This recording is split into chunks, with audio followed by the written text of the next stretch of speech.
5 dosa Soeharto kepada Soekarno. Yang pertama, menjadikan Soekarno tahanan rumah. Soeharto menahan Soekarno di Wisma Yaso, Jalan Gatot Subroto, Jakarta. Rumah ini dulunya adalah kediaman salah satu istri Soekarno, Ratna Sari Dewi. Di tahanan itu Soeharto melarang Soekarno menemui tamu. Dia diasingkan dari dunia luar. Belakangan pemerintah Orde Baru juga melarang Soekarno membaca koran, mendengarkan radio, dan menonton televisi. Akibat pengasingan ini, Soekarno mulai pikun. Sejumlah saksi menyebutkan Soekarno kerap bicara sendiri. Dia kemudian sakit dan akhirnya meninggal. Yang kedua, tolak lokasi makam Soekarno. Soekarno pernah berpesan ingin dimakamkan di kawasan Batu Tulis Bogor, di tengah hamparan sawah, pegunungan, dan gemercik air sungai. Tapi Soeharto merasa terlalu bahaya jika makam Soekarno terlalu dekat dengan Jakarta.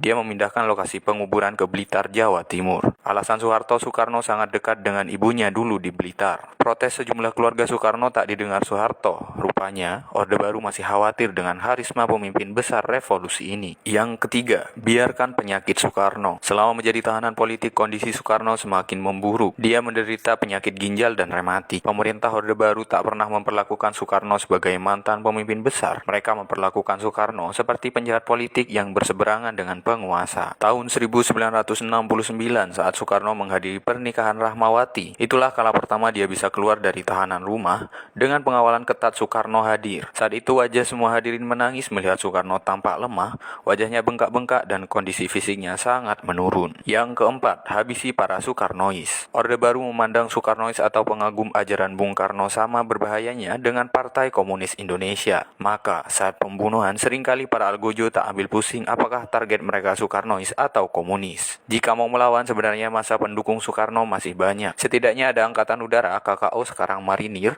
Divisi Siliwangi dan Brawijaya yang loyal padanya. Tapi Soekarno memilih mengalah walau diperlakukan seperti tawanan. Dia tak ingin ada banjir darah lagi di Indonesia. Dan yang terakhir, jauhkan Soekarno dari orang-orang terdekatnya. Soeharto melarang semua orang menjenguk Soekarno, termasuk keluarga dekatnya.